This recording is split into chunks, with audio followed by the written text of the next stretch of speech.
no dejó de extrañarme que si pudiera vivir de forma voluntaria en un lugar tan oscuro, digo de forma voluntaria porque al menos una parte de la choza era bastante nueva y nada habría costado al construirla.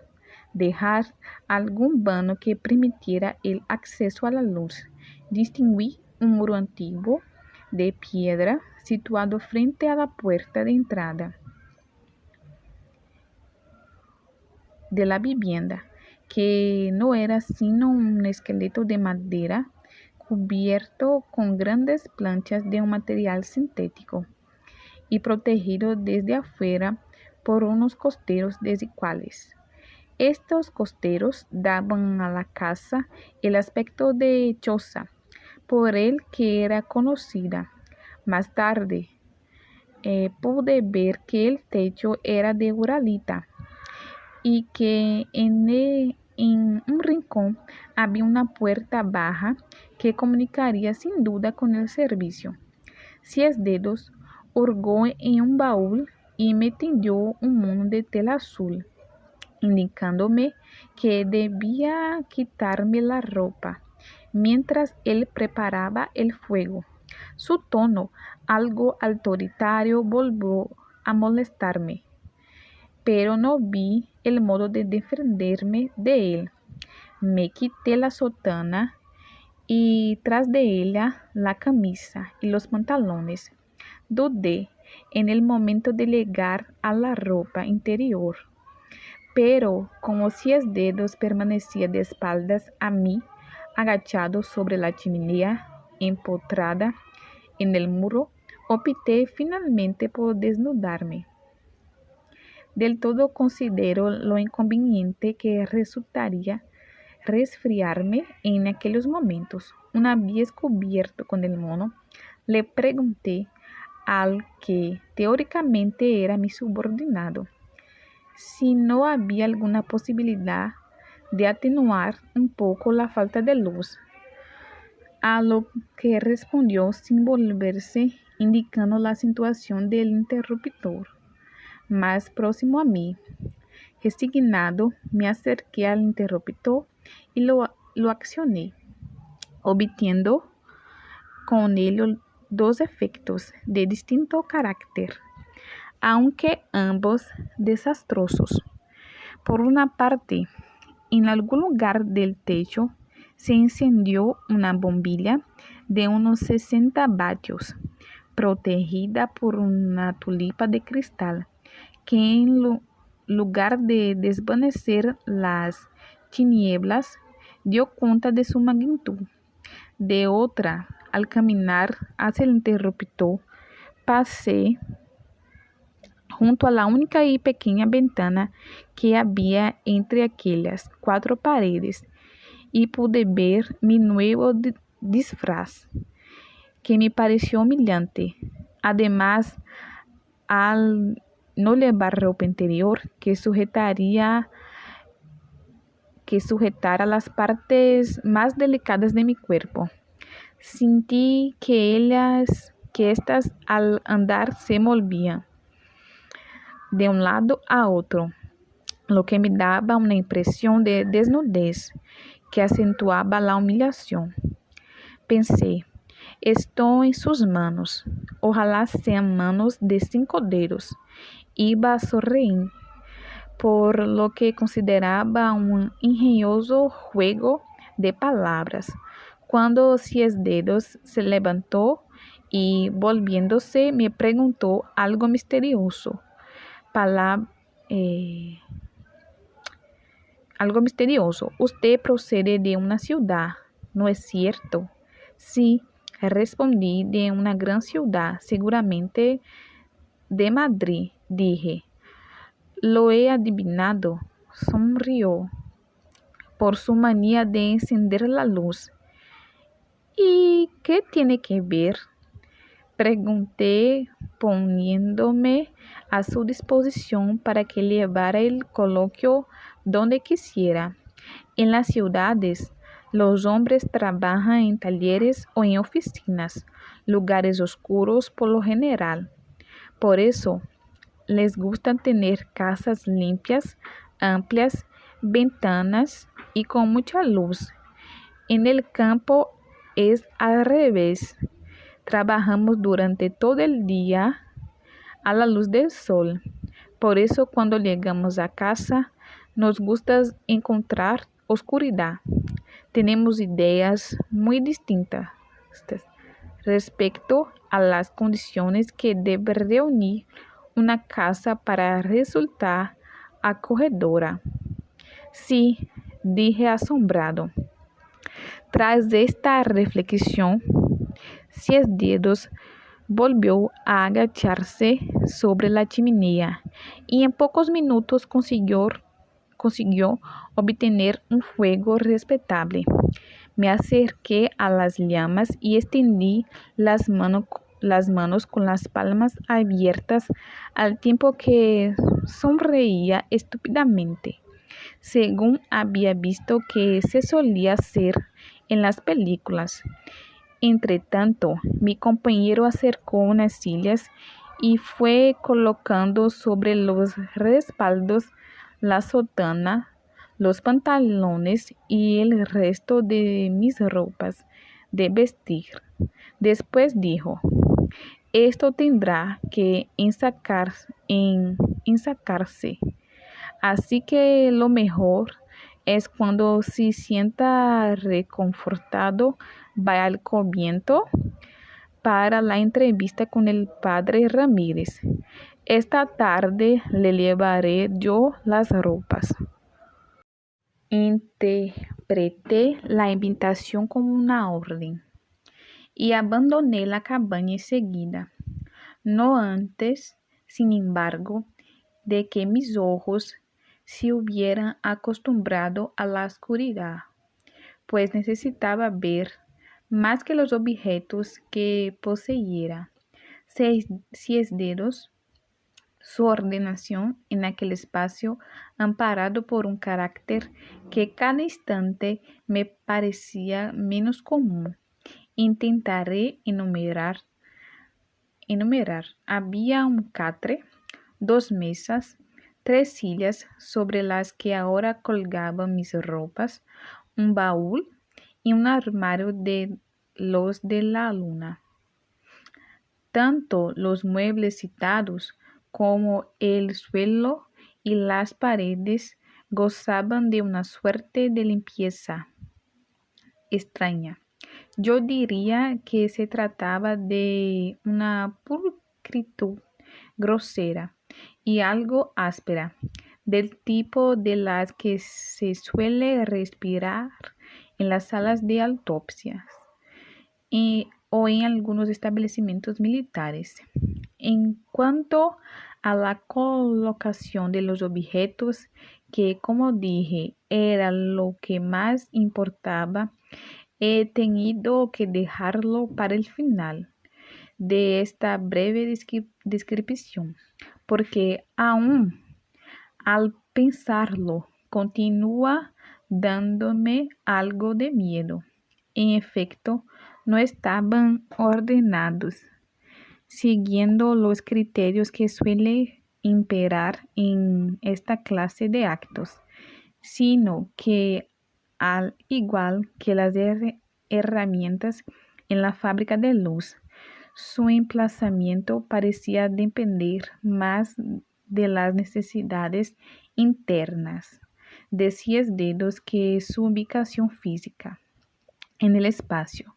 No es alternado las normas de verticalidad u horizontalidad que cada objeto comporta según su función, sino algo más difícil de ver por cuanto adoptaba la forma de los objetos, usurpando seguramente algunas de sus propiedades, como si el espejo del armario, por ejemplo, no fuera plano y mudo, sino que aportara algo personal a las imágenes que tan solo debía reflejar.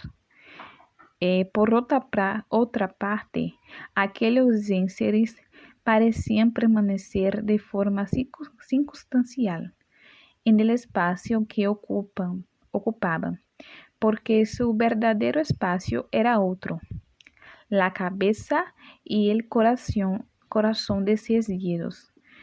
Yo los veía, pues, donde no debían estar y junto a un ser excepcional, una especie de demiurgo capaz de ordenar los objetos de su propiedad a manera de sombra o imitación de un espacio moral. Espere, hermano. Y sacando del baúl una botella de coñac, me ofreció un trago en una copa antigua. Lo bebí y me fui. Volví a la casa por el sendero que limitan los dos campos de fútbol.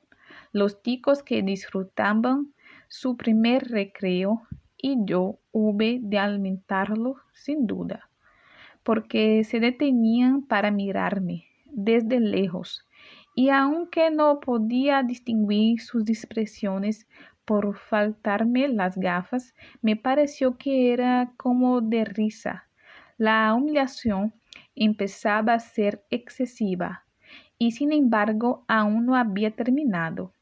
Antes de acudir a la cita con el ecónomo, pasé por mi cuarto para ponerme la otra sotana y algo de ropa seca.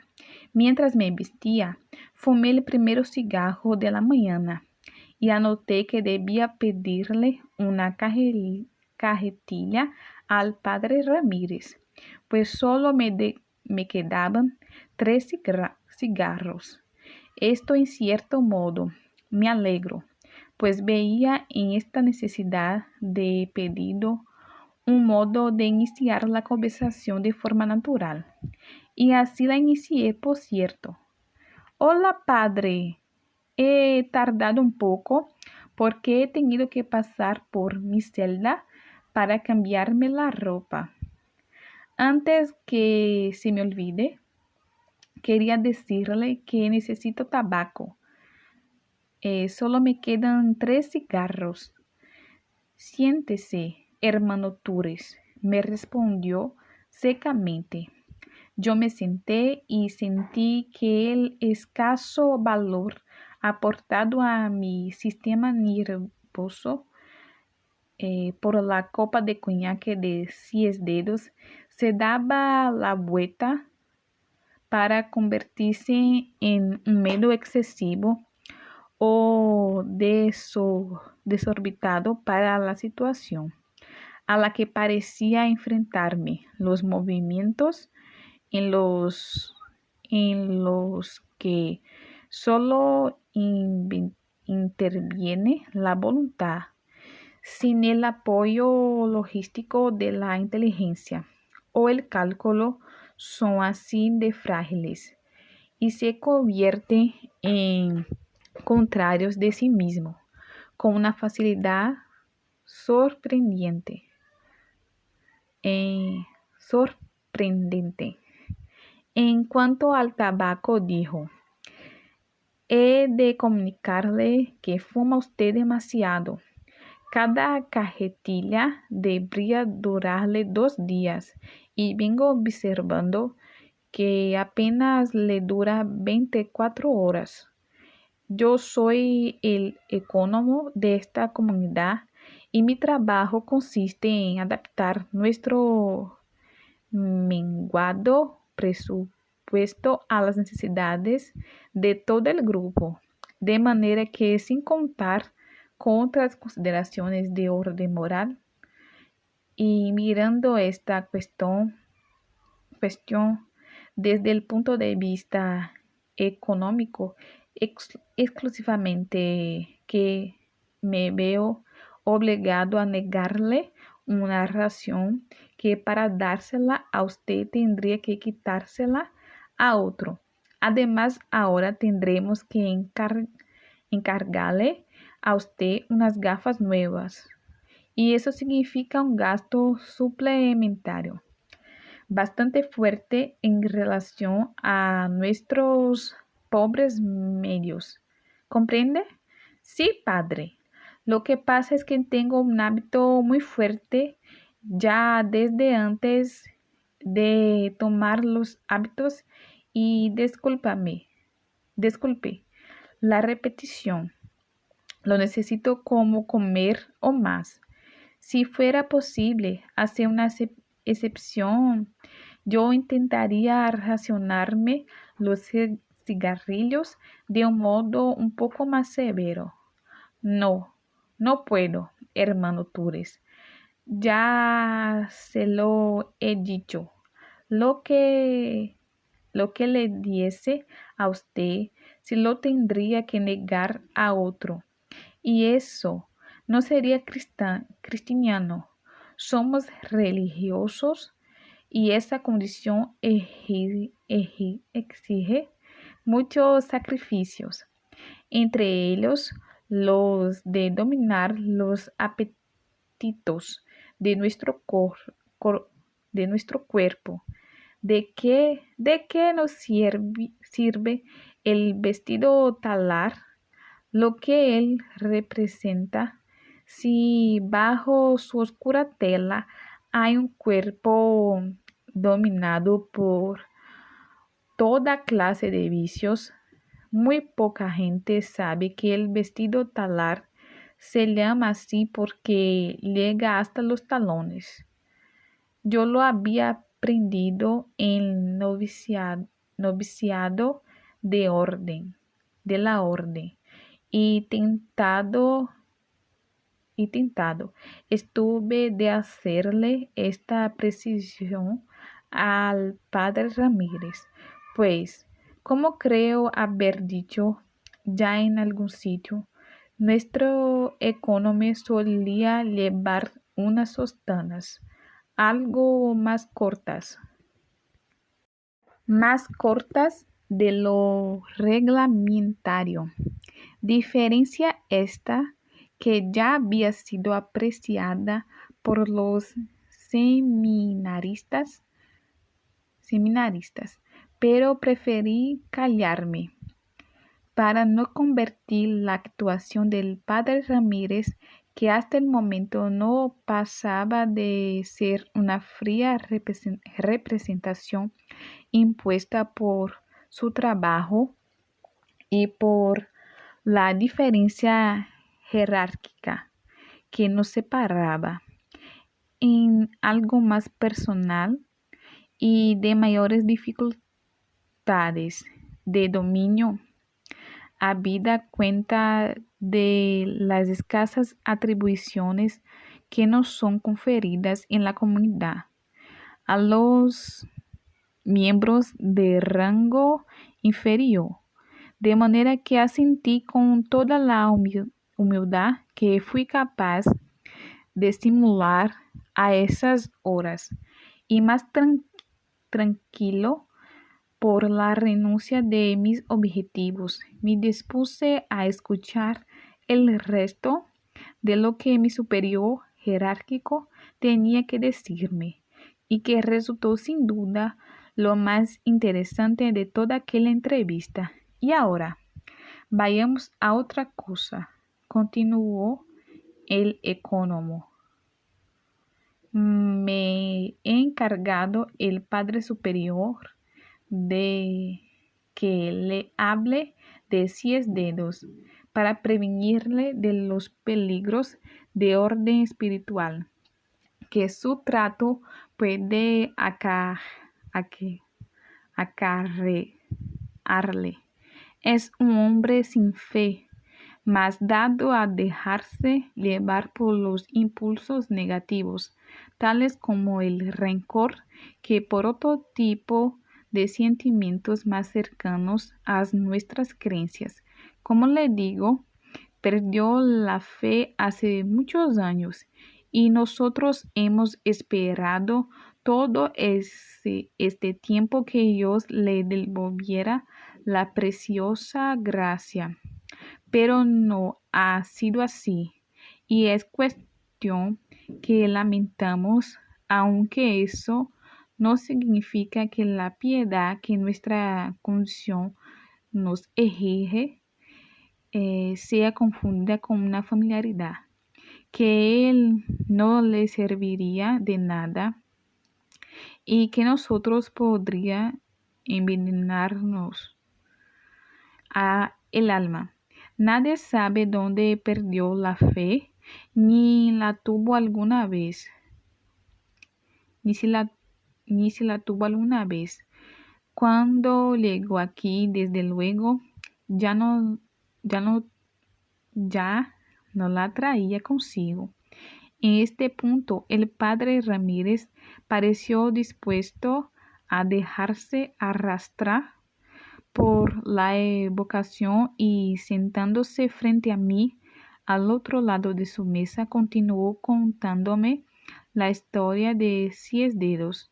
Por los días en los que empezó la guerra, yo acababa de terminar el escolástico, escolasticado y apenas hacía un mes que había cantado misa cuando fui destinado por mis superiores a este seminario. Entonces conocí a Ciesdedos. Llegó por la tarde, un día que había sucedido un milagro. Aunque no éramos muchos entre profesores y alumnos, nuestras necesidades eran excesivas. La escasez de aquellos tiempos.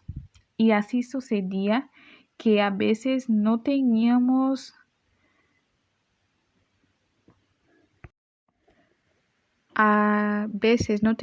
nada que comer ni esperanzas de conseguirlo, ya que muy pocas personas podían socorrernos. La verdad es que siempre, de un modo o de otro, salíamos del paso ayudados por Dios, nuestro Señor. Pero aquella vez que digo, llevábamos 3 días sin comer. Otra cosa, que lo que era capaz de inventar el cocinero con 4 restos del día anterior. El resto de algo es poco, pero el resto de un retal es nada. De manera que eso es lo que habíamos comido ese tercer día, del que hablo. Recuerdo que hicimos una plegaria a la Virgen antes de acostarnos y que los chicos mientras se desnudaban en el dormitorio hablaban que entre sí de comida con gesto algo sombrío, a que me causó bastante temor porque creí que se trataba de la locura. Durante la noche escuchábamos el ruido de un camión, pero ninguno nos movimos de la cama, pensando que se trataba de un grupo de soldados que se inspeccionaban a la zona. Sin embargo, cuando nos levantamos y abrimos las ventanas, pudimos ver junto al estanque un montón de 8 o de 10 sacos que contenía arroz y trigo para hacer pan. A lo largo del día preguntamos en los pueblos cercanos, pero nadie nos supo dar explicación alguna sobre aquel suceso que más de uno no sé qué quiso creer, pues nos miraban como si hubiésemos perdido el sentido. Fuera lo que fuere, aquello quedó establecido como un milagro, por el que dimos gracias a Dios y su intercesora la Virgen. Pero no acabaron las cosas ahí, porque ese mismo día, al anochecer, apareció Ciesdedos. Traía unas barbas de varios días y parecía agotado por la realización de un esfuerzo sobrehumano. Nos pidió de beber y desmayó. Iba vestido con un traje que parecía negro y que llevaba sobre sí el polvo de todos los caminos, el barro de todas las ciénagas, pero ni en sus bolsillos ni en los forros de la chaqueta encontramos nada que pudiese identificarlo, ni un solo papel y ni una moneda u otro indicio que nos hubiera permitido averiguar al menos de dónde procedía. Tardó 2 días en recuperarse y cuando pudo hablar nos contó su desgracia. Procedía de la zona roja, había conseguido rebasar las líneas de fuego y adelantarse en territorio nacional, pero luego se había perdido y tras diversas peripecias había llegado hasta nosotros. Sin embargo, no era eso todo, porque no se trataba de un soldado ni de un hombre vulgar. Era un que había sacerdote que había escapado milagrosamente de un grupo anarquista que le había visto la tonsura a pesar de llevarla disimulada con corcho quemado. Había sido hecho prisionero y en fin consiguió escapar y ponerse a salvo. Interpretamos aquello como la completud del milagro que se había producido durante la noche anterior, y el padre Ciesdedos pasó a formar parte de nuestra comunidad. Como no pertenecía a nuestra orden, procedía del clero secular, llevaba una vida un poco independiente, aunque ayudaba en lo que fuese necesario y daba clases de religión a los más mayores. A decir verdad, tal es la capacidad de simulación de ese hombre. Ninguno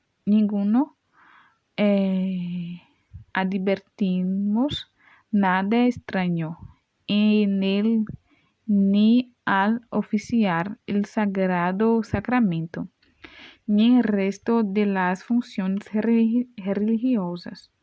Llegó a confesarnos algunos de nosotros y organizó tandas de ejercicios espirituales para los seminaristas. Llegado a este punto, el padre Ramírez buscó una excusa para modificar el ritmo del relato o su tono, porque uno de ellos o ambos al tiempo habían comenzado a delatar la secreta admiración que debía sentir por Ciesdedos. Encontró la excusa en el grifo de su lavabo, que desde hace un rato gemía, como si tuviera un gato atrapado en la cañería. Se levantó para cerrarlo bien y tras de esta pausa acabó su historia, narrada esta vez desde un vacío ocre y sin relieves. La falta de su tono fue sustituida por una acumulación absurda de datos, vicio característico del mentiroso que recurre a la técnica tras de haber fracasado en la inspiración. Los hechos, en definitiva, eran los siguientes: que acababa la guerra y llegados a una situación relativamente normalizada, el padre providencial, enterado desde hacía tiempo del caso del padre Ciesdedos, escribió a su superior del mismo en este seminario, recomendándole que instara a dicho padre a solicitar la documentación precisa del obispado que correspondiese con el objeto de regularizar su situación. Entonces, el padre Ciesdedos comenzó a dar largas al asunto.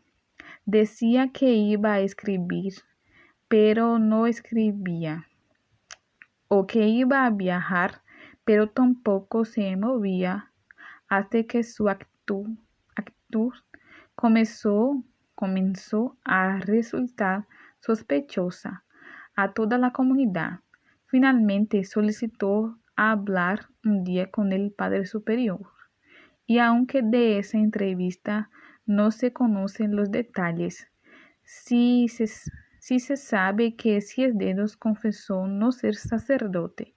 Explicó, me imagino, que entre el terror y la dicha, que era un republicano que tras de haber sido hecho prisionero por el bando contrario, escapó a su vigilancia pocas horas antes de la determinada para su ejecución.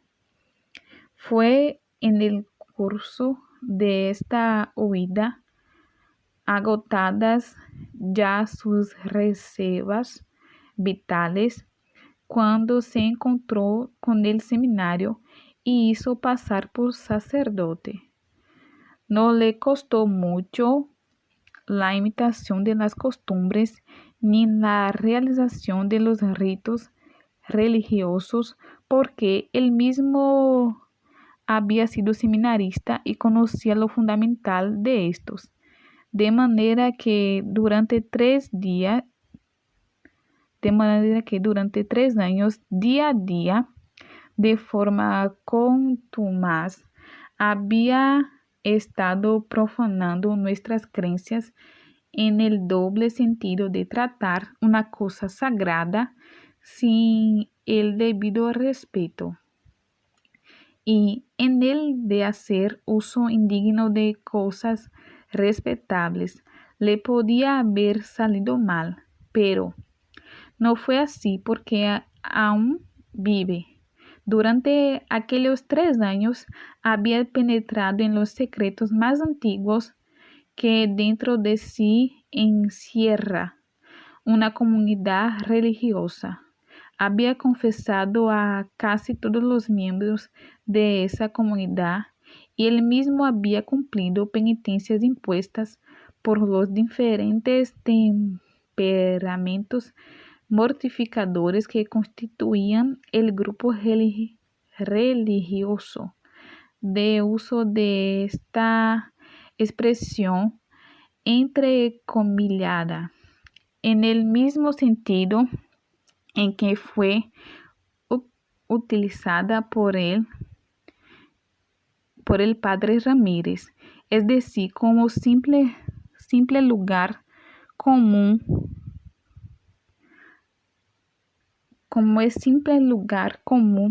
al que se acude más para poder continuar el relato que para darle significado, pues está claro que la Iglesia no tiene secretos vergonzosos, aunque no carece, como cualquier otra institución, sea o no religiosa, de cuestiones reservadas para sus propios miembros. Se trataba, pues, de un hombre que sabía demasiado de la forma de las autoridades eclesiásticas. Autorizaron al Padre Superior a pactar con él en los siguientes términos: no sería denunciado a condición de que permaneciera el resto de su vida en aquel seminario como un jornalero, cuyo único jornal sería la comida y la cama. A cambio de estas dos cosas, él se debería comprometer a cuidar del campo y de los animales, así como de cualquier otra tarea de rango inferior que se le encomendara. Además, no podría salir jamás de aquel lugar ni comunicarse por carta un otro medio como familiares o personas amigas. Debería ser dado como desaparecido o alternativamente ser denunciado como desertor, prófugo, sacrílego. Decía el padre Ramírez que Ciesdedos, sin cambiar de gesto, había pedido algunas horas para meditar las condiciones del pacto y finalmente las había admitido, aunque con el añadido